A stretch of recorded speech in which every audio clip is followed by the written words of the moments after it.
Before we get started tonight, let me add to our prayer request from this morning. I mentioned Miss Tanya and her accident. Well, then I learned after church that she had to leave with just a lot of bad symptoms, and then went down to the emergency room in Mansfield, and now they're trying to continue their trip, but she's up against a lot. Brother Fred Cole as well, we need to be praying for him as he's got some challenges right now. And also Brother Richard Whitney, we want to be praying for. You've got a test coming up this week, brother, and some things of concern.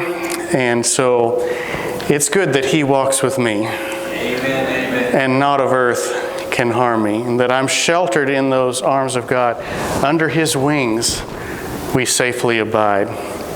Tonight we're in Romans 12, continuing our series on the spiritual gifts. And it's the gift of serving, service, or ministry it's called in our text.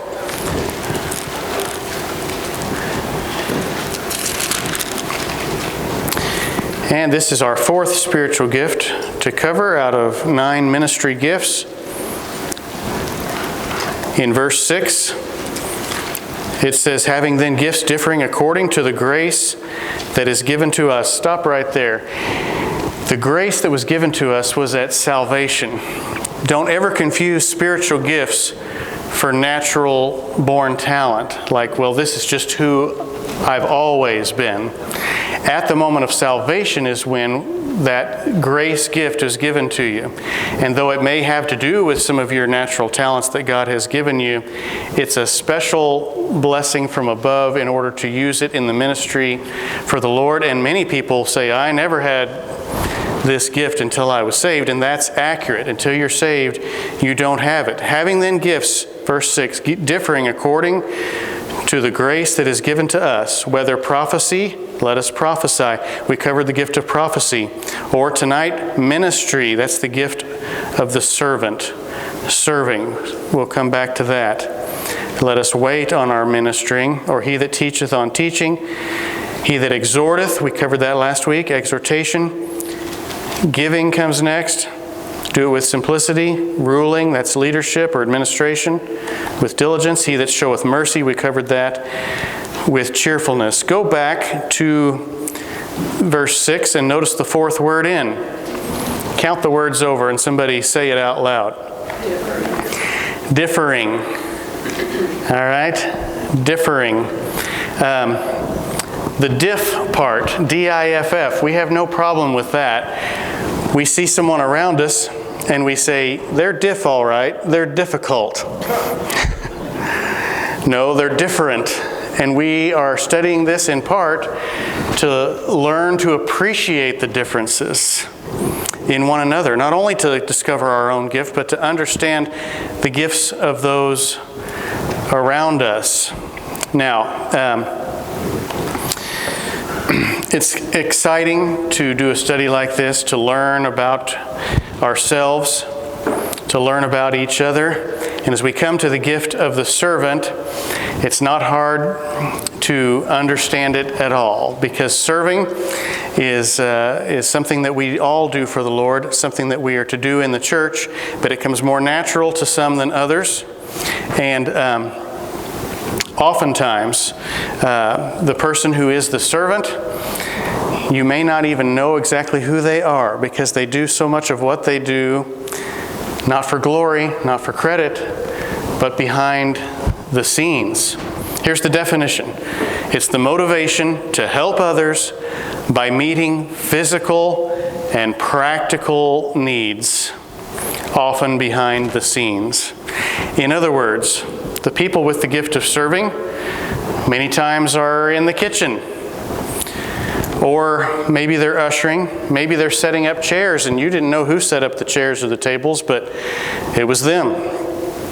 Maybe they're taking food to someone, and I've offered a couple times now to set up a list to take over to Brother Terry and Miss Brenda, and they're still refusing it, saying don't bother or you don't need to. But I really get the feeling if God leads you to do that, just do it. okay?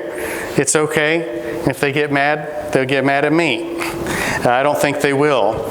I think they're just trying to be easy. They're always the ones serving behind the scenes. They're always the ones doing things for others, and it's become so much a part of their nature, it's not even a part of their nature to accept help then when it comes. And so they're kind of served tonight as an example of gifted servants. By the way, the person who counts the money, that's a thankless job that might be interesting the first time or two that you do it, but has got to get old over the years. And especially when VBS comes around and there's buckets full of pennies, okay? It's still that person, and it's their turn. The person who runs the sound, like Brother Terry that I'm mentioning tonight, the only time anybody ever turns around in their pew and looks back there is when he makes a mistake. What a thankless job it is.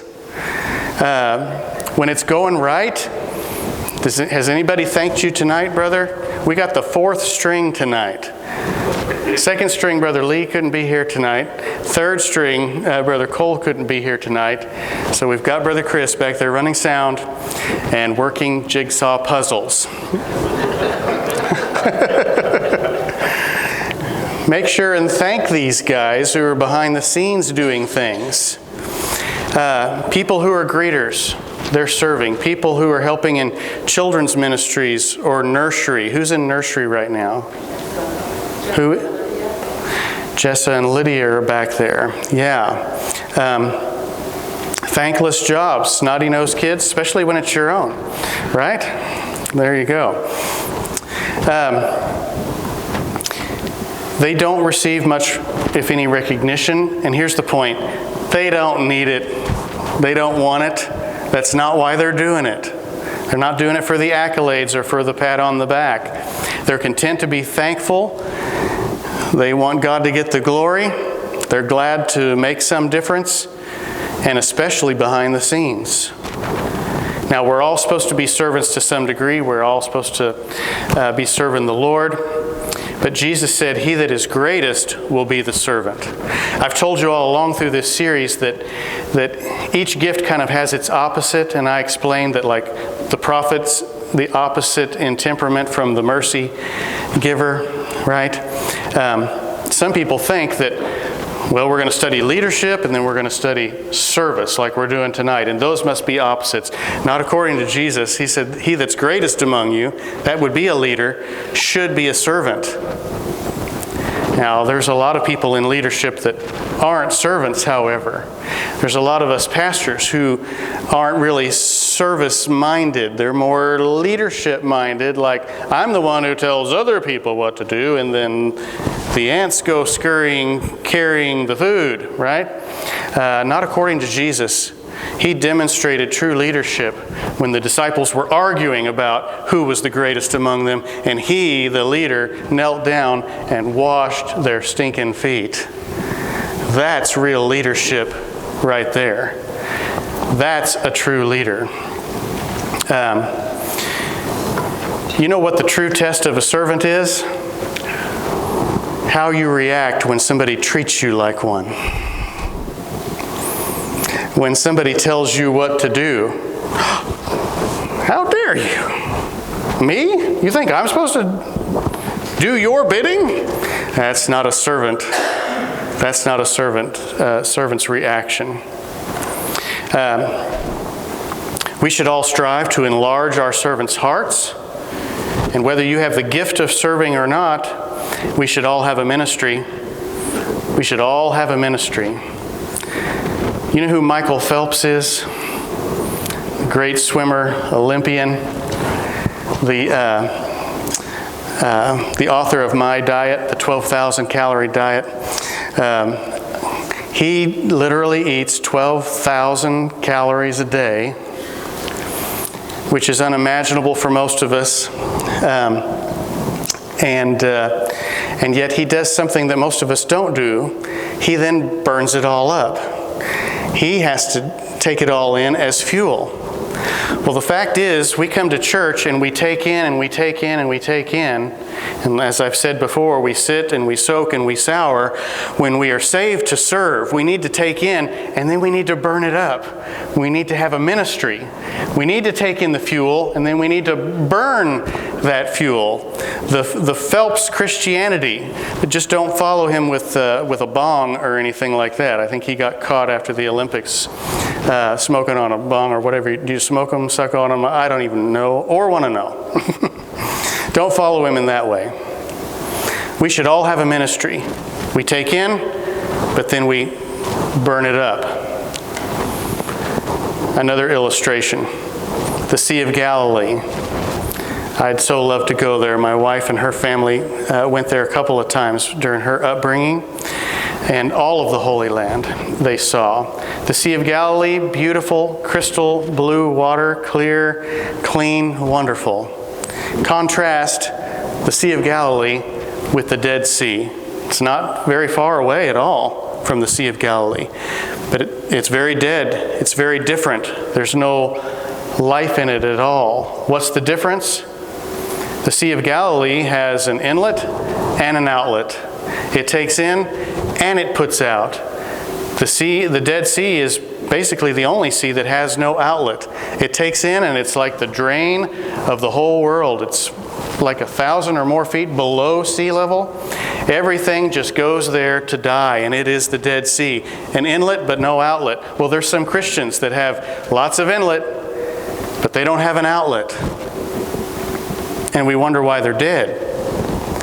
We need to be servants. They're takers. Takers are the most miserable people on the face of the planet. Now, each week we're looking for a Bible example of someone who epitomizes the spiritual gift we're talking about, and Timothy is our example this week. He's the example of a servant. The Apostle Paul called him his work fellow. His work fellow. At the end of 2 Timothy, Paul asked him, "Bring me my coat and my parchments and my books." What was he asking him to do? Fetch. Run errands. It wasn't anything glorious he was asking him to do, but it really helped Paul to do his work of the ministry. He was a servant. He was Paul's work fellow. He's a good example of that. Now, the Greek word for servant is an interesting word. It's diakonia. D-I-A-K-O-N-I-A. It's where we get the word deacon. The word diakonia is literally transliterated deacon. The word deacon means servant. It's also translated servant in the scriptures. It's translated minister, even here in our text. It's the word diakonia, deacon. And so when Jesus said, "The Son of Man came not to be ministered unto, but to minister," it's the word diakonia. He said, "I came not to be deacon to, but to deacon." Again, there's like the illustration of Brother Terry that we're talking about tonight. I'm here to serve others, not for others to be serving me. That's just a perfect example of a person with the servant's heart and with the spiritual gift of serving. Acts 6 is where we first meet deacons. It's the first, the original deacons were selected in Acts 6. Now, somebody from the floor remind me what the deacons did in Acts 6. What was their job? What was it? Took care of widows. That's right. And it uses a couple more words about what they did too. Serve tables. That's what it said. They were a kitchen committee originally, and that's not all that they were, but that was the need that was there at that time, especially was the ministry of the widows had become far too great for the leaders of the church. And so they needed servants. They needed diakonos, deacons. And that's where it all got started. A common misconception then about the gift of serving is that it's less spiritual, since it deals with material needs rather than spiritual needs, and nothing could be further from the truth. We could have all our ducks in a row professionally to have our church services. Now, we didn't this morning It was my fault. But let's pretend that I had my ducks in a row and had it all ready to go the way that I'm supposed to. If nobody has cleaned the church, if nobody has done the maintenance that needs to happen, then things are going to fall apart. There's lots more that needs to be done behind the scenes. It's not just all about this moment that we're in right now. I could study all week to preach, but you won't hear it without a servant in the back making it loud and clear. We can do all we want to invite young families to come. But if no one will take care of their kids in the nursery and in kids' classes, then they will not come back. Thank God for the servants who serve behind the scenes. We can plan a cookie fellowship or another social for the church, but if no one's in the kitchen, we will all sit at the tables and starve if we insist on somebody else serving. So we should all strive to be servants. Leaders especially should be servants. The psalmist David said, "I'd rather be a doorkeeper in the house of my God than to dwell in the tents of wickedness." That's like to live in the lap of luxury, is what he's picturing there. You know, the Bible makes it clear that for all eternity in heaven, we will serve the Lord. Did you hear that? In heaven, forever, we will be servants. Might as well get started now, right? We might as well be serving now. Why not start now? The Bible says, by love, serve one another, and of course, serve the Lord. So, Jacob's going to help us as a servant in the back with a few points tonight. The description of the gifted servant, number one, he has, she has, they have an alertness to, an awareness of practical needs. They're alert to needs. They're aware of needs. They don't step over trash. You know what I'm talking about tonight? Have you ever seen somebody just walking along in the church and just step right over that trash? Was it me? I might be guilty of that sometimes. They don't step over trash. They see something that needs to be done, and they just do it without being told, usually. They see dishes, and what do they naturally do? They wash them. They see a weed in the parking lot during the warm season, and they don't just walk over it. They don't just say the car tires will eventually kill it. They pull it. Rather than just what some would do, go complain to someone about it. And then after they've done whatever, they just see the need and they're aware and they do. After they've done it, they need no credit for what they've done. And because they don't need it, we often make the mistake of not giving it to them. And that is a mistake, because people should be appreciated for what they do. And so let's just take, and we're being family tonight, let's just take a few moments and you help me from the floor tonight and name some servants around here. And you know they don't care to be named, but it's still right to name them. And so just let me know who does some behind the scenes stuff around here. We're still getting to know what everyone does around here. So help me out as you pat somebody on the back. Who is it? Say it again. Bob Crawford. I'm not sure. Oh, you mean Robert. Now I remember who you're talking about. And what do they do? You named Miss Tony as well? Decorations. I just thought those magically appeared each month. So somebody had to work at that, is what you're saying? Somebody else called out something. Dr. Collins. Doc Collins is a servant.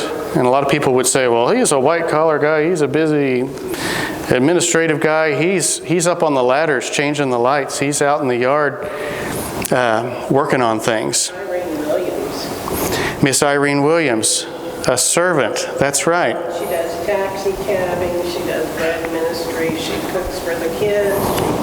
Taxi cabbing. Can I call you sometime? Uber. She's an Uber driver. The church Uber. Don't let that get out.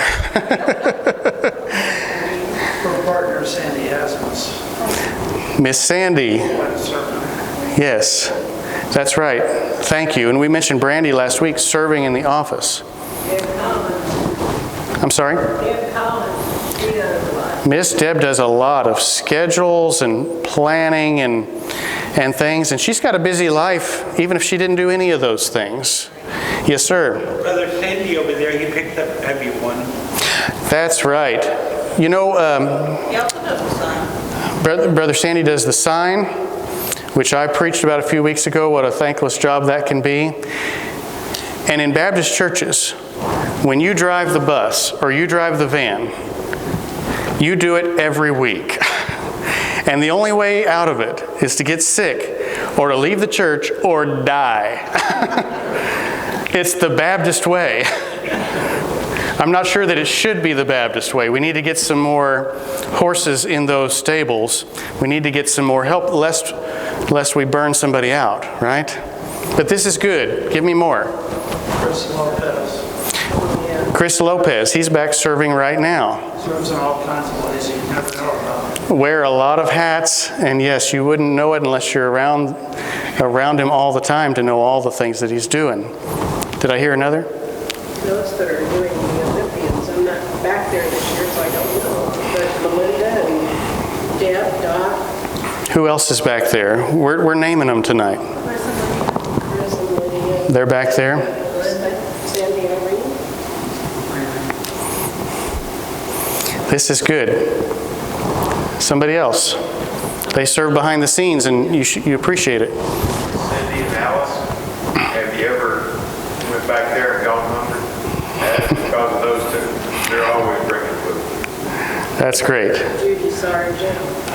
I don't know, she has done food for the Olympians. She's done a lot. She's brought donuts for our class these first 3 weeks that we've met as well. And won't let us pay her. Amy does the cleaning. Miss Amy, there's a tough job, and again, nobody thinks about it unless they see something that they think wasn't done right. And Bonnie Graham does flowers. There you go. I knew somebody was going to have to say Miss Bonnie, Terry Salisbury mows. right? Mowing. Pam does the payroll and all the paying the church's bills. Miss Pam. So much involved there. Thank you for reminding us there. Somebody else?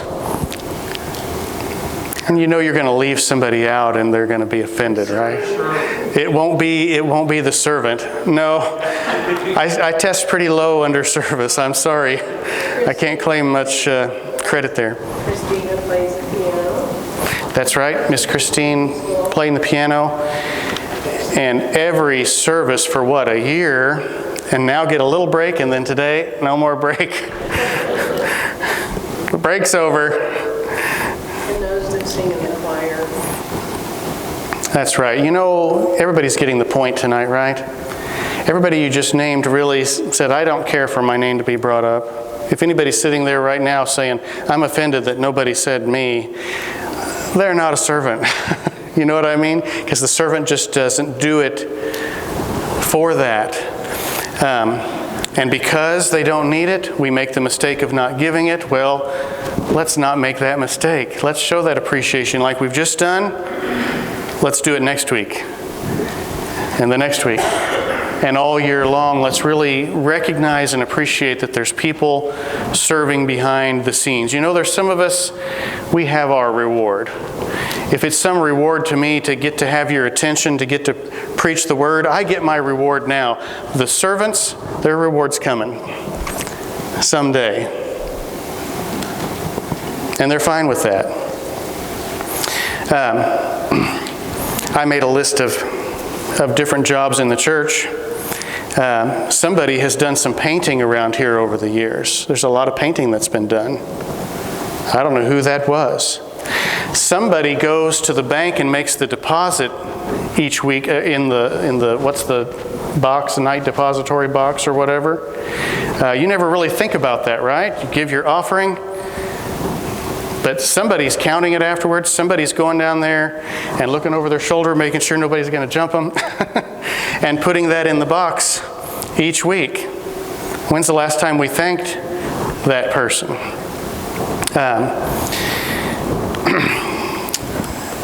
That's all under number 1. They have an alertness to, an awareness of practical needs. Number 2, the servant is motivated to meet needs quickly. They can't stand delays. They're motivated to meet needs. They want to help now. They don't like having to have a meeting to talk about formulating how to get something done. They just want to get it done. Let's not form a committee. The servant says, we'll have it done before you have your first committee meeting. That's what the servant says. Just to give you an example, let's say we have a broken window at the church, God forbid. The leader is looking for someone to delegate this project to. The teacher is saying, what can we learn from this? The exhorter is saying, who can I motivate to help with this? The prophet's trying to figure out who did it, who are we going to blame? The giver is donating for a new window. The mercy giver is sitting over in their pew crying. And meanwhile, the servant already has it cleaned up, boarded up, and is on to the next project. They don't want to talk about it. They don't want to form a committee. They just want to see needs and get them done, and they want to get them done quickly. They can't stand delays, and I like that about them. Number 3, they work to meet needs with disregard for personal weariness. With disregard for personal weariness, they work to meet needs. This is where we in leadership have to be very careful. Brother Chris, we've got to be careful in this church as pastors not to take advantage of the people that are servants. You know, the people who we think about calling first because you know they'll say yes because they say yes to everything with disregard for their own personal weariness. People with this gift will burn themselves out if we let them. They have much difficulty saying a little 2-letter word. What is it? Yeah. And we like for people to say yes, but we need to do a better job of delegating things out and spreading things out and not just going to the ones that we know will immediately say yes. I recommend a rotation whenever possible, like we just spoke of with the van, to help alleviate the burden. That all comes under number 3. Number 4, they have a great desire to complete a job once it is commenced. They want to get it done. Great desire to complete the job once it's started. When others want to leave on the workday at noon, these say, oh, come on, we'll have it done in just a couple more hours. Great desire to complete the job once it's started. Number 5, they enjoy short-term goals. Short-term goals. So as you look at these 5 things here, it makes you think of some of the people that we've just named, maybe some others that are not here tonight. As we've done each week, let's round it out by going over the dangers or the potential pitfalls for this gift, things to be careful of. Number 1, the gifted servant has the tendency to exclude others. I can do it faster myself. I see several people laughing and chuckling. Is it because you're one of those people? Is it because you're thinking of one of those people in the church? It's just easier to do it myself, which, by the way, robs someone else of the blessing of helping out. It robs someone else of using their spiritual gift. They sometimes have a little trouble cooperating with others because why be a team player when I can do all of this? I won't bother anyone else. But they need to learn to be a team player, to try to delegate. I love what D.L. Moody said. He said, I'd rather get 100 men to work than do the work of 100 men. It's just common sense how much more we can accomplish. And speaking of common sense, this is what the Lord has done in the body of Christ.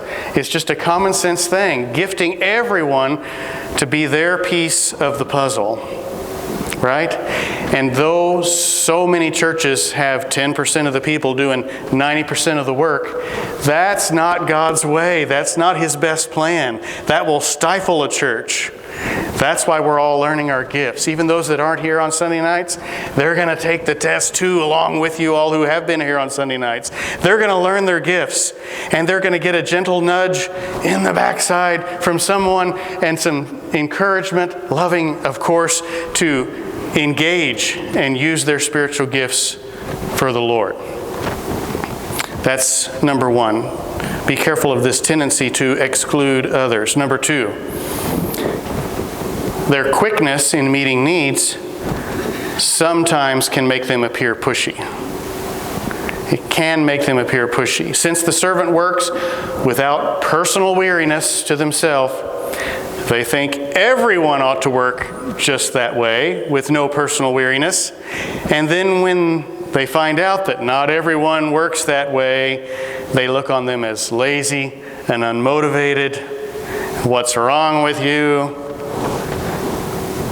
And that's the point of learning about others' gifts and not just your own, is appreciating the differences.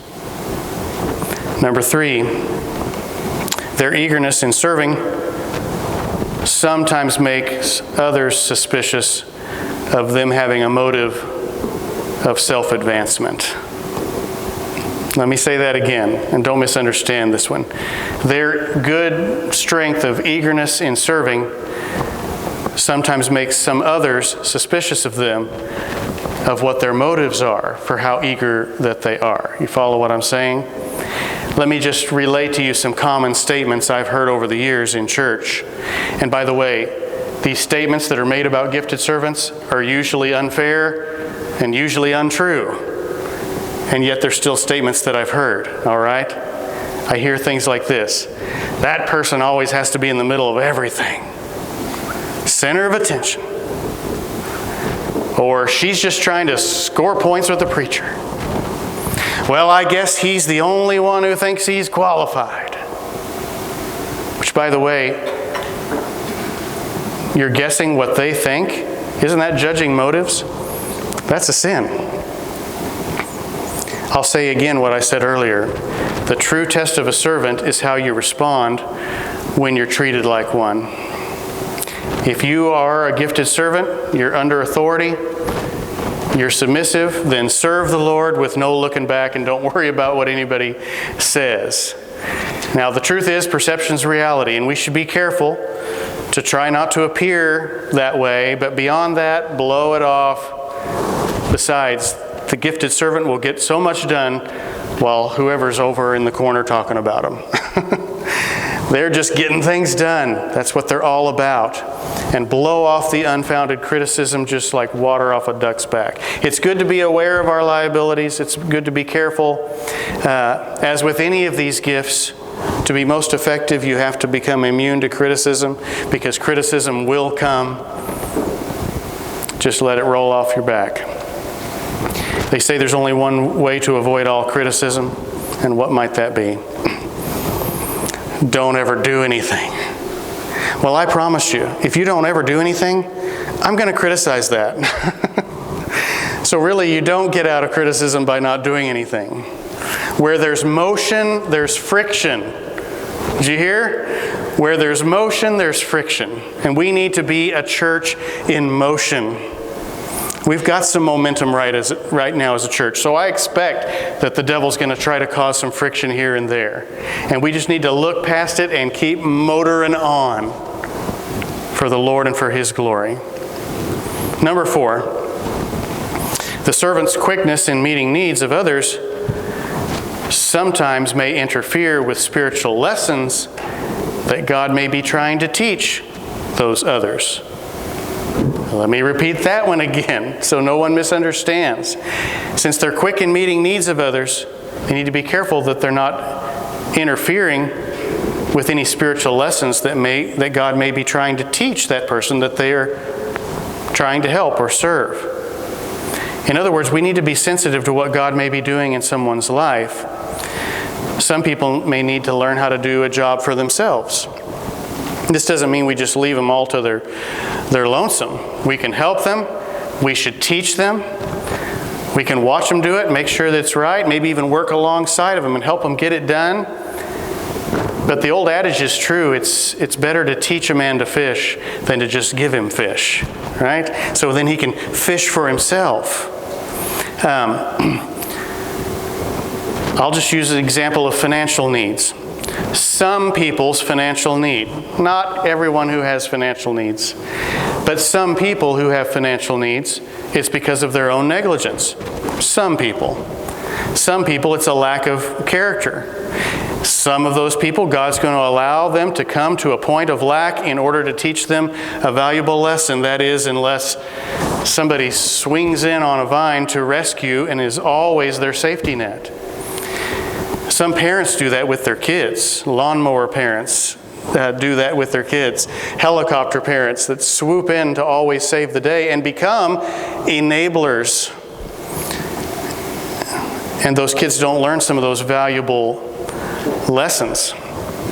And so we all must prayerfully discern when to help, when to give a handout, but even better than a handout, when to give a hand up, and even once in a while, when to step back and say, I better not get involved this particular time. We never want to undermine someone's motivation to help themselves. We want to help them help themselves. Did that sound offensive? I didn't mean for it to be. But it's one of the warnings that we all need to heed. Number 5, the servant's enjoyment in short-range goals can lead to frustration in achieving the big vision in the long term. Because they like to see things happen quickly, sometimes they don't have as much long-term vision. Well, enough said about these negatives. Back to the positive. Gifted servants of the Lord, the body of Christ, could never properly function without you. I take my hat off to you. I'm glad that your peers all around you mention names. We know that you don't do what you do for recognition, but there it is anyway. Like I said earlier, some of us have our rewards now, but you will be richly rewarded one day. Let's pray.